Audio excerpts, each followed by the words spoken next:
Hi, everybody. I've been thinking about you again and thought maybe I'd read another story.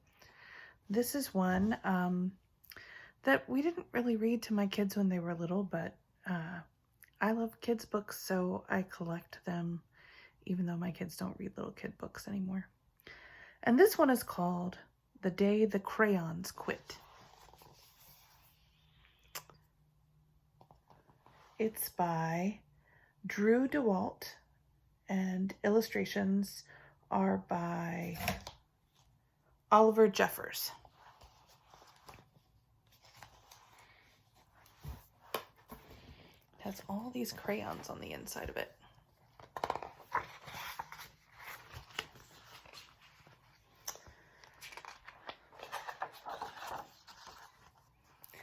One day in class, Duncan went to take out his crayons and found a stack of letters with his name on them.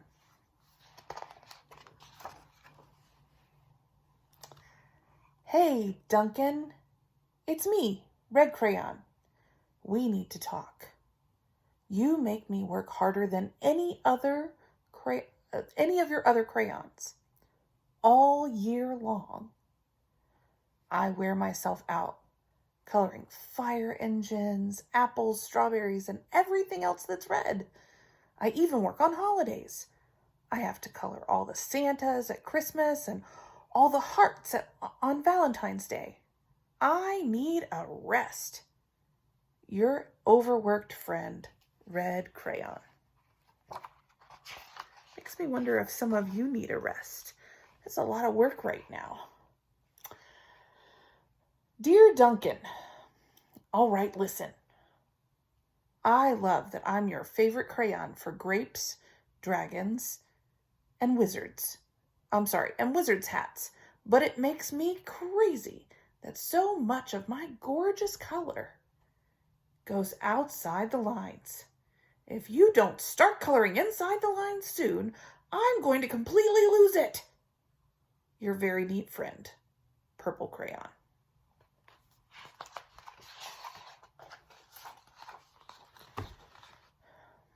"Dear Duncan, I'm tired of being called light brown or dark tan, because I am neither. I am beige, and I am proud. I'm also tired of being second place to Mr. Brown Crayon. It's not fair that Brown gets all the bears, ponies, and puppies, while the only things I get are turkey dinner, if I'm lucky, and wheat. And let's be honest, when was the last time you saw a kid get excited about coloring wheat? Your beige friend, Beige Crayon."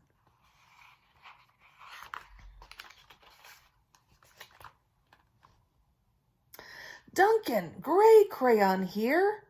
You're killing me. I know you love elephants, and I know that elephants are gray. But that's a lot of space to color in all by myself. And don't even get me started on your rhinos, hippos, and humpback whales. You know how tired I am after handling one of those things? Such big animals. Baby penguins are gray, you know. So are tiny rocks and pebbles. How about one of those once in a while? To give me a break. Your very tired friend, Gray Crayon."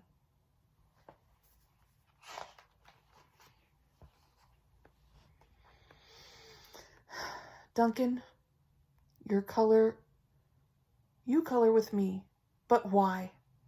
Most of the time, I'm the same color as the page you are using me on. White. If I don't have a black outline, you wouldn't even know I was there. I'm not even in the rainbow.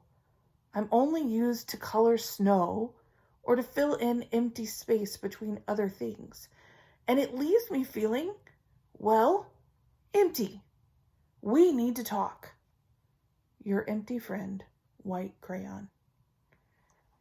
The picture says, "White Cat in the Snow" by Duncan.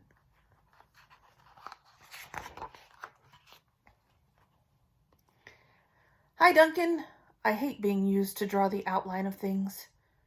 Things that are colored in by other colors, all of which think they're brighter than me.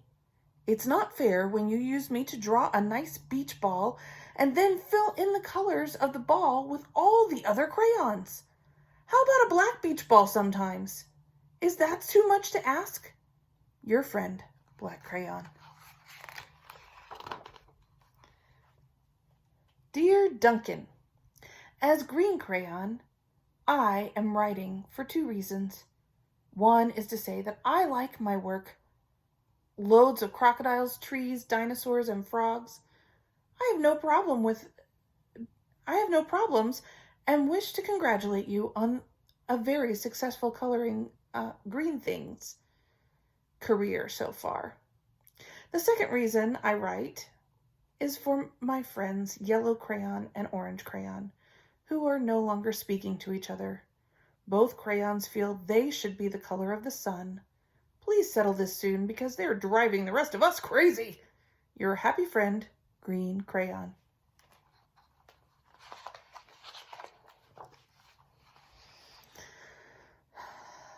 Dear Duncan, Yellow Crayon here.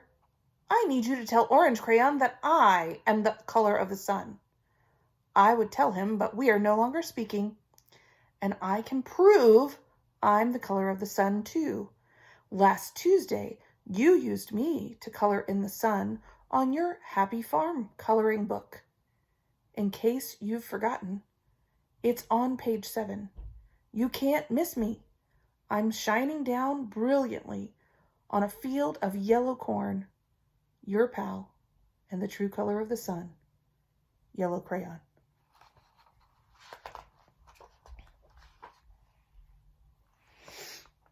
Dear Duncan, I see Yellow Crayon already talked to you, the big whiner. Anyway, could you please tell Mr. Tattletale that he is not the color of the sun? I would, but we're no longer speaking. We both know I am clearly the color of the sun because on Thursday you used me to color the sun on both the Monkey Island and Meet the Zookeeper pages in your Day at the Zoo coloring book. Orange, you glad I'm here? Ha! Your pal and the real color of the sun, Orange Crayon.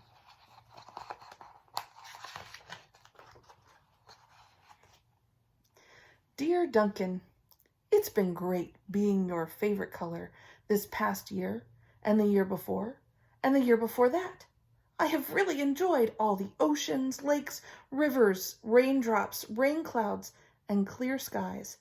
But the bad news is that I'm so short and stubby I can't even see over the railing in the crayon box anymore. I need a break. Your very stubby friend, Blue Crayon.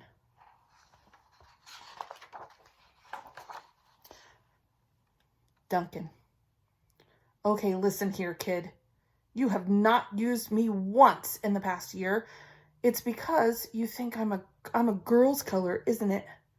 Speaking of which, please tell your little sister I said thank you for using me to color her in her Little Princess coloring book.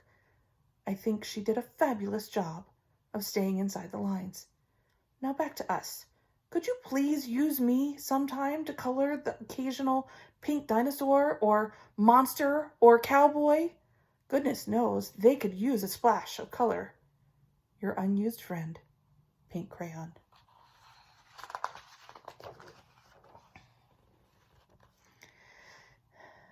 Hey Duncan, it's me, Peach Crayon. Why did you peel off my paper wrapping? Now I'm naked and I'm too embarrassed to leave the crayon box. I don't even have any underwear. How would you like to go to school naked? I need some clothes. Help! Your naked friend, Peach Crayon.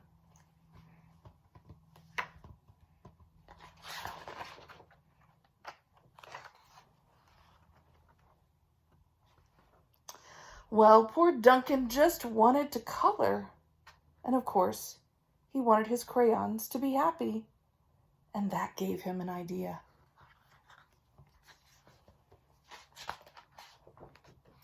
When Duncan showed his teacher his new picture, She gave him an A for coloring.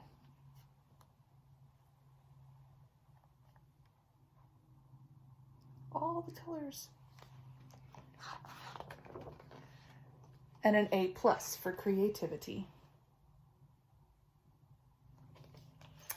So this book got me thinking about how sometimes when we only see things from one perspective, when we only see things from our own eyes, sometimes we think that everything else is not fair. Or sometimes we think that what's happening to us isn't fair, but we haven't really thought about it from the perspective of someone else. And each of these crayon colors thought it wasn't fair what their experience was. Some felt too used, some felt not used enough, and all of them felt like they weren't being seen. So when Duncan finally used all the crayons in equal kinds of amounts together, there was something really special that happened. I think sometimes when we take the time to think about things from someone else's perspective, from someone else's eyes, it helps us to realize that number one, we're not alone. Everybody has kind of hard days, and everybody has some fun times. So that's a good thing. But also when we see things from other people's perspective, sometimes it helps us to see that we have gifts that we can help other people with. And when we share and we take our turn, it really helps everybody to have enough. So I hope you enjoyed our story today. I miss you very much, and I pray for you every day, and I think about you all the time. Take a good care of yourselves, and if you ever want to send me a picture, just ask your parents, and I will say hi. All right, love you.